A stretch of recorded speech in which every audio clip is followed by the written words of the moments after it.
So what happened? We finally got the April event out of the way. We know what Apple is releasing, and we have a lot to talk about. Now, for those of you that are just coming into the video right now and realizing that this video is live merely minutes after the Apple live stream just went off the air, I mean, like it just went off the air, then you're understanding exactly why so many people have hit that subscribe button and hit the notification bell so they can be aware of when I do this. Because this is not the first time I've done this with a surprise video directly after the live stream with all the information you need. That's why you need to subscribe to the big MCP, baby. Let's go. But without any further ado, let's get into the April event and figure out what we need to buy. Get your wallets ready. Right after this. This is, you listening to Travis. What up, players? Welcome back. And for all you new people, welcome. My name is Travis and I do tech videos every single week and have a blast doing them. If that sounds like fun to you, sit back, relax, and enjoy the video. Anything we talk about will be in the description below.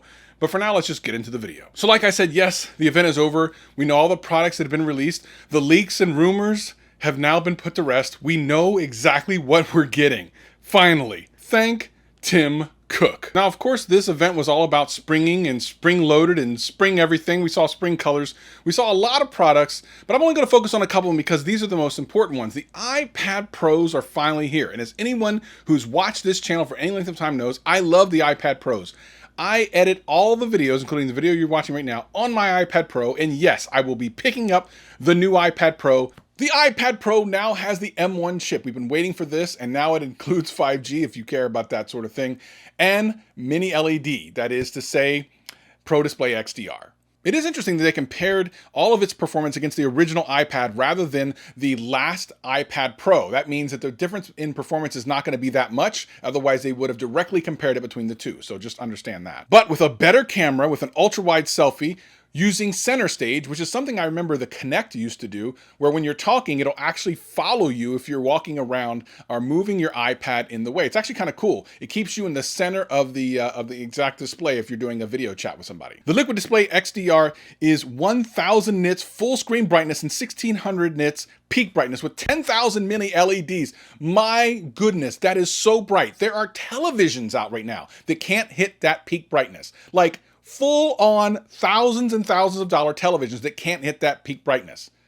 And this is on a just over $1,000 tablet. This thing will also have up to 16 gigs of RAM and support up to 2 terabytes of storage. My goodness.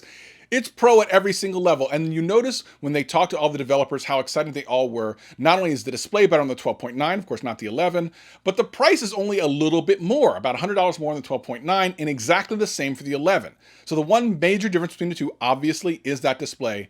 But man, you're talking about a tablet that can have up to 16 gigs of RAM with 2 terabytes. My computer has that, 16 gigs of RAM and 2 terabytes. Think about that for a second. It's a great device that's super powerful, and with the newest processor, will kick butt through everything you'll possibly need. Now, quite frankly, if you have the existing iPad Pro, you're not really going to see a difference, especially if you're not in the 12.9 inch. If you have the 12.9 inch and you like great displays, you might want to get this one. One of the big differences between the 11-inch iPad Pro and the 12.9-inch iPad Pro is that mini LED display. Now, will you see the difference between the two? Apple will try to convince you that you will. I think the best way to determine this is to go to an Apple store and look at them side by side. There's no other better way of doing that. You can guess and you can try to figure out through YouTube videos and reviews which is better.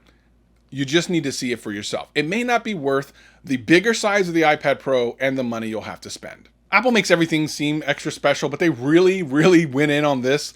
And it makes me want it even more. And the 12.9-inch tablet is hardly ever a tablet. The iPad Pro is almost more of a mini laptop. I actually talked about how my iPad Pro is basically replacing my M1 MacBook Air. I'll leave a link for that video in the description below. You're definitely going to watch that because, as I said, even with that particular iPad Pro, they're so powerful, and this looks to be more of the same. And with that, I'm definitely going to get one. I'm not sure what color yet.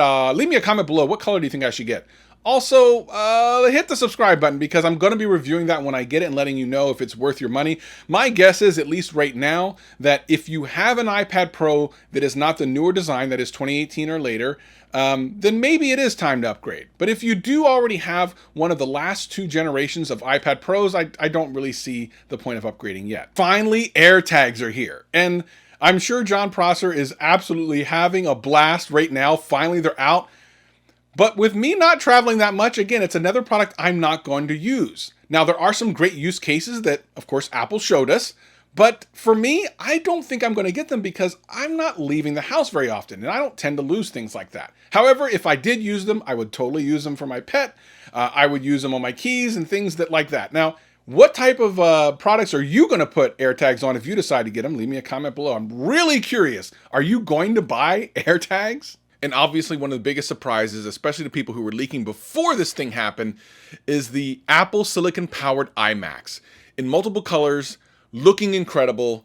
Wow. Apple is putting a stake in the ground, releasing Apple Silicon desktop-powered devices. Like, this is amazing stuff. And you should really be excited because it says they are ready to take the move to the next level. First of all, it has 2 fans, which means it's going to be super quiet. It's smaller and thinner than all of the other iMacs. It's 24 inches big with a 4.5K display, True Tone, a better camera at 1080p, a 3-mic array, better speakers with Atmos support, and Touch ID support. They are going hard with the M1 chip, and this was just one of the couple of products that they announced today that actually has the M1 chip. And I'm telling you something, they're going hard with this. This particular iMac, I think, is going to sell tons because it's the first redesign in a very long time for this particular type of computer. Plus, here's the other thing. People love colors, and the people that aren't watching this video right now are going to be excited about the new iMacs. And with everything they've done with this M1, including the iPad Pro, man, I think Apple is on some stuff. Now, of course, these have the same processors as last year's MacBooks, but I don't think that's going to be a problem. Those things performed excellently. If you want the next level of the M1 chip, you're going to have to wait a little bit longer. And the price isn't that bad. Listen, it's a desktop. At this point, we now have M1 processors in basically tablets. We have a Mac Mini, we have a laptop, and now we have a desktop. So now they're flexing. They're absolutely flexing on what this system on a chip can do. Someone would tell me, it's not just processor, it's system on a chip. You know what the M1 series of chips is, man. You know what it is, baby. Let's go. Now, for me, I've never owned a desktop. Now, all the way up until recently, I didn't own any MacBooks or any Macs at all. I did a video recently where I kind of went through from a Windows perspective, Windows user perspective, into getting into the Mac ecosystem, the Mac portion of it. I'll leave a link for that video in the description below. There's a whole series of videos behind that, where I went from never owning a Mac to now kind of liking them. And for me, these new iMacs are amazing and they just look so cool. I don't know if they'll replace anything that I have, but for you, are you going to pick up one of these with the newest processor that you can get on a desktop from Apple? Now, is it going to be the top of the line? No, we should expect Mac Pros perhaps later this year or maybe next year, even more powerful. But the performance gains that Apple showed off is nothing less than evolutionary. It's super exciting. Now, there are a couple of things, of course, that were shown off that look too good to be true. But the last time this happened, and we thought they were too good to be true, once the MacBooks came out, we found out they were true. So these specs, I believe, are 100% legit. Apple doesn't tend to put out specs about their products that are not correct because they know all the tech tubers and everyone else is going to test them. And they've been pretty accurate. And now with Parallels allowing you to install Windows on M1 MacBooks, I should expect that they would probably work on these iMacs as well, which means the iMac now becomes much more interesting to people who are even Windows users. I'm already going to do a video about installing Windows on the MacBook Air M1 and talk about how it now becomes an ultimate laptop, period, end of story.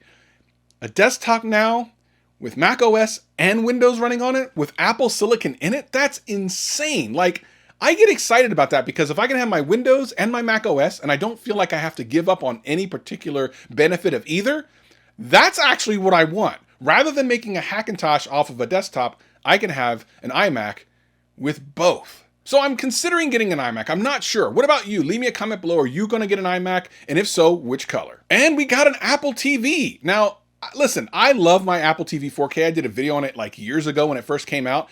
For me, it's one of the best streaming boxes anywhere, period. Dolby Atmos, Dolby Surround Sound, Dolby Vision, HDR Plus, all the things, all the tech cool things.